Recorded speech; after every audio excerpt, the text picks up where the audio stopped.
No problem है, ऐसे भी आ रहा है।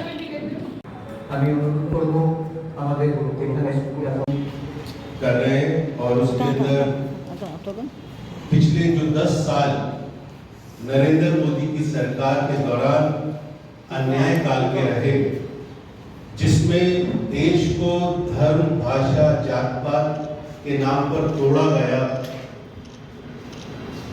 दूसरी तरफ कांग्रेस पार्टी ने, हमारे नेता राहुल गांधी जी ने और कांग्रेस पार्टी के अध्यक्ष मल्लिकार्जुन खड़गे जी ने पूरे देश में भारत जोड़ो यात्रा और फिर उसके बाद भारत जोड़ो न्याय यात्रा के माध्यम से देश में जो भारतीय जनता पार्टी ने नफरत फैलाई थी, उस नफरत के माहौल में, नफरत के बाजार में कांग्रेस पार्टी के नेता राहुल गांधी ने मोहब्बत की दुकान खोलने का काम किया।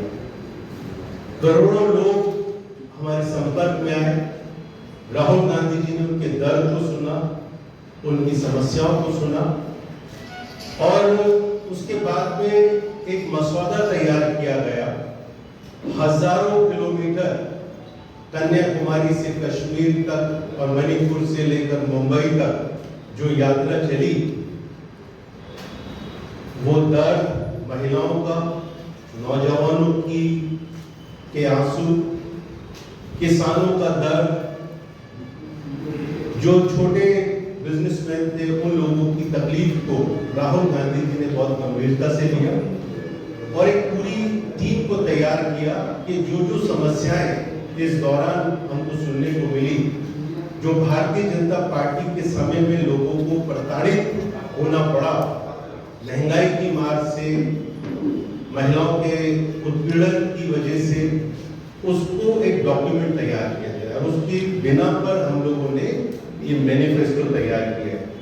राहुल गांधी जी ने इस दौरान बड़ी मजबूत तरीके से आवाज उठाई थी और उन्होंने ये कहा था कि नौजवान बेरोजगार हो रहे हैं। राहुल गांधी जी ने और कांग्रेस पार्टी के नेताओं ने बहुत ताकत के साथ में किसानों के दर्द को समझा और ये कहा कि किसान भविष्य में अपनी उम्मीद खो चुके हैं। भारतीय जनता पार्टी के राज में जिस तरीके से गलत तरीके से जीएसटी लगाई गई, नोटबंदी की गई, वहां पर छोटे जो उद्योगपति थे, छोटे कारोबारी थे, उन्होंने अपना धंधा, अपना बिजनेस सब उसमें नुकसान में चले। जो महिलाएं थी और आप सब लोगों ने देखा कि किस तरीके से मणिपुर के अंदर जो अत्याचार, उत्पीड़न महिलाओं के साथ में हुआ, देश का प्रधानमंत्री की जुबान एक शब्द वहां उसके बारे में नहीं निकला। हमारे देश की पहलवान महिलाएं जो देश का गौरव बढ़ाती हैं, गोल्ड मेडल लेकर आई, उनको जंतर मंतर पे बैठकर अपने आंसू बहाने पड़े ये बताने के लिए कि हमारे साथ में आपके मेंबर ऑफ पार्लियामेंट ने दुराचार किया है, शोषण किया है, शारीरिक शोषण किया है, लेकिन देश के प्रधानमंत्री और देश के गृह मंत्री और तमाम उनकी सरकार का एक शब्द उनके पक्ष में नहीं निकला। उस बात को कांग्रेस पार्टी ने मजबूत तरीके से उठाया।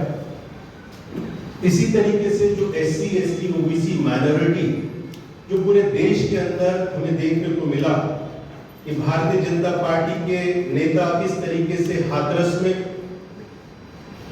जो छोटी दलित बच्ची थी उसका मर्डर हो जाता है, उसका रेप होता है, उसको रात के अंधेरे में जला दिया जाता है पेट्रोल डालकर। और बीजेपी की सरकार और उसका प्रशासन जो अत्याचारी थे, जो रेपिस्ट थे, उनके साथ में खड़ी होती है। इस तरीके से सैकड़ों घटनाएं पूरे देश के अंदर हुई जहां पर आदिवासी का जल जंगल जमीन को के अधिकार को छीना गया, उसको दबाया गया, उसकी आवाज को दबाया गया। भारतीय जनता पार्टी का जो नेता है, जो देश के अपने आप को ये कहते हैं कि हम SC, ST की बात करते हैं, भारतीय जनता पार्टी के लोग OBC की बात करते हैं, वहां पर अयोध्या के अंदर शिलान्यास होता है। वहाँ पर देश के राष्ट्रपति रामनाथ कोविंद को नहीं बुलाया जाता। देश की जो हमारी राष्ट्रपति जो ट्राइबल से आती है मुर्मू जी, उनको वहाँ पर आमंत्रित नहीं किया जाता। लेकिन देश का हर वो भारतीय जनता पार्टी का नेता जिसके खिलाफ क्रिमिनल केसेस भी हैं, वो अयोध्या के मंदिर में जाते हैं, पार्लियामेंट के ओपनिंग के अंदर जाते हैं। लेकिन एससी और एसटी को इस तरीके से सिंबॉलिक रिप्रेजेंटेशन दिया जाता है, वो सब देखने को मिला। उन सब चीजों को एक डॉक्यूमेंट के रूप में हमने तैयार किया और जो मैनिफेस्टो है वो हमारे विजन को एग्जिबिट करता है कि हमारा विजन क्या है इस देश के लिए, हमारी सोच क्या है। और बड़े गर्व से मुझे कहना पड़ता है कि कांग्रेस पार्टी ने पूरे देश को यह आश्वासन दिया है कि 2024 में कांग्रेस की सरकार बनेगी और हम लोग 5 पिलर्स के ऊपर काम करेंगे, जिसके अंदर हम लोग 25 गारंटी देंगे। দেশের সমস্ত ধরনের শ্রমিকদের জন্য স্বাস্থ্যের অধিকার আইন প্রণয়ন, চিকিৎসার জন্য প্রয়োজনীয় সমস্ত পরীক্ষা নিরীক্ষা, ঔষধ, চিকিৎসা, সার্জারি পরবর্তী যে চিকিৎসা, সেই পরিষেবা প্রদানের মাধ্যমে এই আইন শ্রমিকদের সার্বজনীন স্বাস্থ্য পরিষেবা প্রদান করবে। আইন করে সার্বজনীন স্বাস্থ্য পরিষেবা প্রদানে এই বিষয়গুলিকে গুরুত্বারোপ করে আমরা গ্যারান্টি প্রদান করছি। শ্রমের সম্মান, এমজিএ, এনরেগা শ্রমিক সহ সমস্ত শ্রমিকদের সর্বনিম্ন মজুরি 400 টাকা প্রতিদিন করা হবে।